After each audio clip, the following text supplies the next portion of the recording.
Welcome to the School of Thought podcast from Whitefield Academy, a Christ-centered college preparatory school in Atlanta, Georgia, serving students from pre-K through 12th grade. In each episode, we'll explore the ideas, people, and stories shaping how we learn, grow in faith, and build community here at Whitefield. From academics and athletics to the arts, sciences, and service, these conversations offer something for educators, parents, and anyone else passionate about Christian education to think about. It's all a part of Whitefield Academy's School of Thought.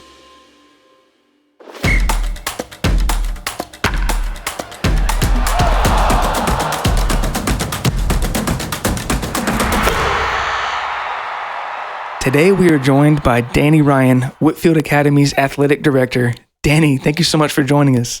I'm excited to be here. Appreciate you guys having me.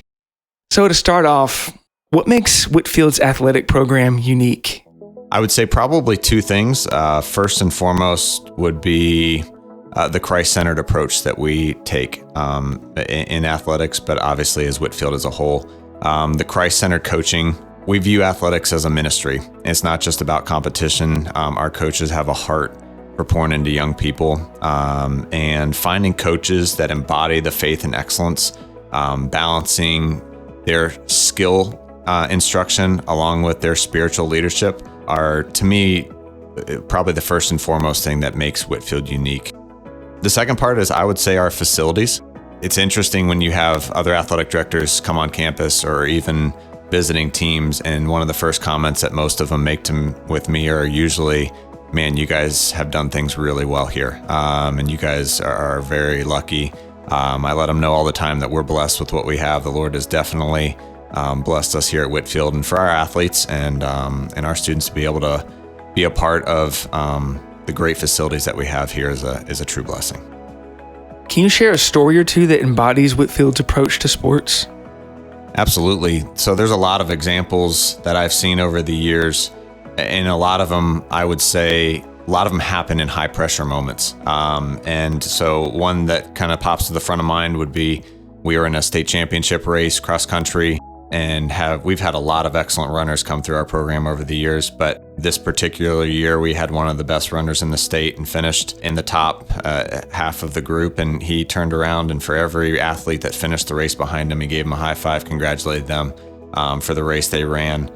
Those are the kind of things that put a smile on my face. I know it put a smile on the Lord's face as well to see, hey, listen, he was thinking in that moment, not about himself. He was thinking about people around him. And just even, seeing humility and grace in our athletes when it comes to big victories or even tough defeats, seeing our athletes and how they really live out Christ on the field. Those are some of the most vivid examples that I can come up with as far as our approach. That's great. Well, what should parents look for when choosing an athletic program for their child? As a parent, I would be looking for, are there support structures in place that allow your athlete to maximize the potential that God has given them? A second thing that I would say is I would look beyond championships. Winning is a key element and a fun thing. Banners and championships are incredible memories that our kids have. But when you're looking at, okay, what ultimately do I want my child to get out of an athletic program? There's only roughly 7% of athletes that go on and play at the next level. And that's something that we do a very good job at Whitefield of allowing our kids those opportunities. But at the same time, obviously, that's not a majority of our kids or anywhere that are going on to play. So to me, are there things that are emphasizing character developments and faith in the students? They should help your individual grow beyond just, obviously, the skills and drills. It's going to be, again, are they growing in leadership? Are they growing in learning how to be a great team member? To me, those are some of the healthy elements of a great athletic department. Are they growing kids, whether they are kids that are at an elite level or are they kids that are out there enjoying the sport themselves? What's the value of sports beyond just winning? I would say that athletics is, in my opinion, one of the best classrooms that we can use to teach discipline, teamwork, perseverance, character, integrity. Me personally, the classroom taught me a whole lot, but there was no better place that really honed in on those things than through the platform of athletics. And I think that does an incredible job. I've seen that same thing play out here at Whitefield with our young student athletes and how they've grown. The biblical parallels as well that are so natural that come with athletics is a thing that I hope that our coaches, and I know that our coaches are taking advantage of, because there's just so many intangible truths that come through competition. And obviously we're hoping that they take these truths that they've learned and they bring them into the life that they go on and lead after Whitefield. That's great. Well, shifting gears a little bit, I'd like to focus more on coaches and educators specifically in building a mission-driven program. So with that being said, how do you cultivate a truly Christ-centered athletic program? That's a great question. To me, the foundation starts with hiring the right coaches. If you're seeking strong leaders who see their role as a ministry and not just desiring banners and championships, then you're already, to me, on your way to building a great Christ-centered athletic department. And again, I think that's one of the things that kind of makes us a little unique from other places and where our focus is. It's not to say that we are not focused on winning. You know, I don't think God calls us to be complacent. I don't think he calls us to be average. I think he asks us to be excellent in what we do. But at the same time, you have to have your priorities straight. It can't be that first and then him second. Coaches that integrate faith into their practice, and not just a simple pregame prayer or postgame prayer, but if it is genuinely integrated into how they coach and how they lead, that to me is one of the key, probably most key component for me in building a Christ-centered program. Can you think of a time where there might have been a candidate for a coaching position that was just absolutely stellar, but they weren't mission aligned, and you had to make the very tough choice of this guy or gal could take us to the championship, but they're not quite aligned, and you had to make that hard decision? Oh yeah, absolutely. And that is one of the I would say it's a tough dynamic, but I also think it's a privilege at Whitefield. It's one of those things where I'll have coaches come in to interview and they're wearing their state championship rings and they're proud to show those off first and foremost to try to impress or show off what they've done. And again, while those things do have value, it's not what we find most valuable here. And that is the, I guess you could say, temptation in a drift, is if you start holding those as a priority. And so again, while that is an element and we need to make sure that we're going after coaches that coach and teach with excellence, that is not the priority. And it can be a tough thing when you're making hires. What lessons can be learned through sports, maybe specifically for coaches and educators and people in your organization from that side, you know? Yep. I think some parents, a lot of times, I think even as adults that we struggle with this, but I think one of the best things that can be learned through sports is just, you're going to go through hard situations. There's going to be disappointments. There's going to be failure.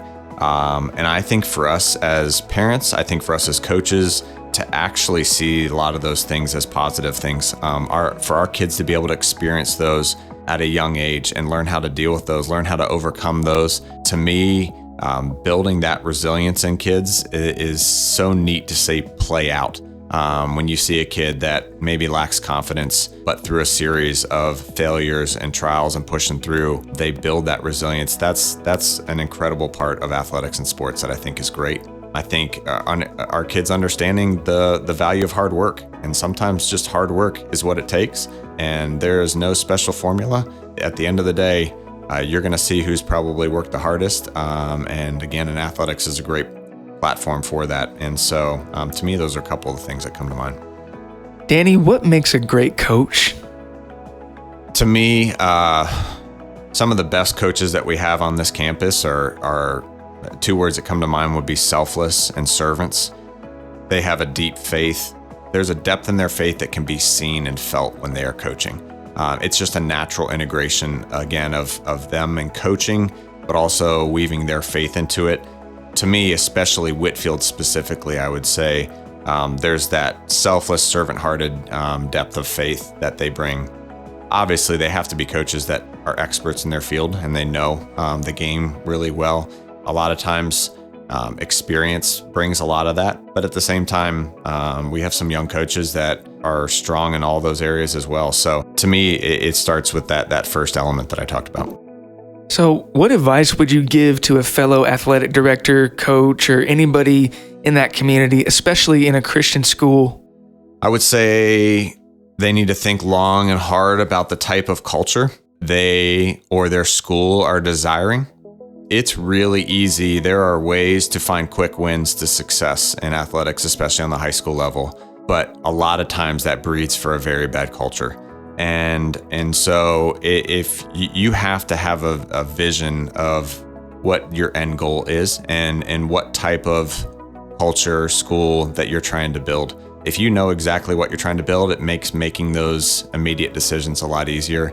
And going back to what you said about, choosing coaches. I mean, if that doesn't align with what you or your school are going after, even though they may bring you quick success, it's not the right decision. And holding true to what you know is right and what is best for the school, to me, that's an important key piece.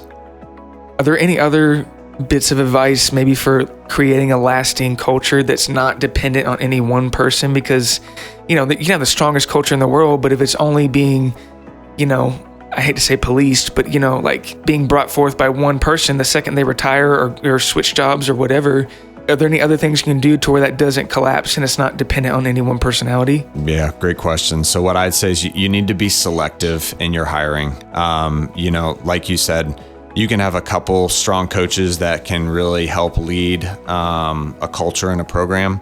But I would say it's similar to baking a cake or a fruit salad. When you mix in some different ingredients, it can definitely change things. So you have to be very careful. That would be probably one of my biggest pieces of advice is that hiring, especially if program leads or head coaches, is pivotal. They are going to be the ones that are going to drive, the temperature. They're going to be the ones that are driving the culture of their program, but they also rub off on other programs. And so similar to what you said, that must be taken with a lot of caution when you're hiring. I would also say, one thing that I remind our coaches all the time, but a lot of them are excellent at this and what they do, is that if they're not intentional about building in the spiritual foundation piece into their practices and into their competitions, then that's not going to happen. And so we really focus a lot at Whitefield on being very intentional about how we go about doing that, and we build that in our programs. And everybody's in a different space and in their journey and their comfortability and sharing a lot of that through the platform of coaching. But that's definitely something that I think that makes us distinctive. Well, great. Danny, this has been so awesome to talk with you. Is there any closing thoughts you have before we wrap up? The one thing I would share is just, having been here 17 years and having had 4 kids here at Whitefield, currently still here, Whitefield does a tremendous job as a pre-K through 12th grade school here in Smyrna, Georgia, of focusing and keeping our mission clear in the Christ-centered piece and who we are. That's to me, that's evident when you step on this campus as far as in the arts and athletics and academics and everything that we do. That is the central foundational point. And if you're a family that's looking for something like that, I recommend Whitefield. Being right here in Smyrna in a great spot where I know a lot of people are looking for what Whitefield offers. This is something that, again, has been a huge blessing to me and my family. And again, I can't recommend Whitefield stronger. Thanks again, Danny. Well, there you have it.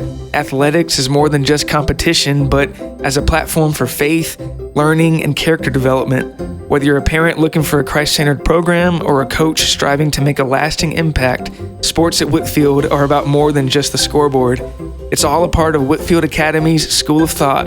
Until next time, friends.